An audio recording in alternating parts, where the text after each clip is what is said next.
সাকিব আল হাসান কোথাও যেন শান্তি পাচ্ছেন না। শান্তি পাবেন কিভাবে?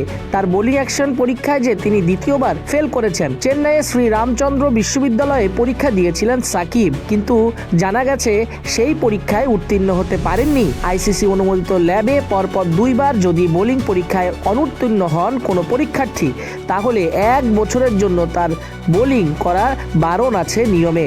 যদিও বা দ্বিতীয়বার যে ফলাফল বের হয় সেই ফলাফলকে চ্যালেঞ্জ জানাতে পারে পরীক্ষার্থী এবং পুনরায় পরীক্ষা দিয়ে আবারও অনুমোদন নিতে পারে। কিন্তু সাকিব এখন তৃতীয়বার পরীক্ষা দিবেন কিনা সেই বিষয়ে কোনো কিছুই জানানো হয়নি এবং আনুষ্ঠানিকভাবে দ্বিতীয় পরীক্ষায় যে ফেল করেছেন সেটাও বের হয়নি। যদি সব মহলের গুঞ্জন ঠিক থাকে, যদি সাকিব আল হাসান পরীক্ষায় ফেল করেন, সত্যি আনুষ্ঠানিকভাবে ফলাফল বের হয়, তাহলে সাকিব আল হাসানের জাতীয় দলের ভবিষ্যৎ অন্ধকার।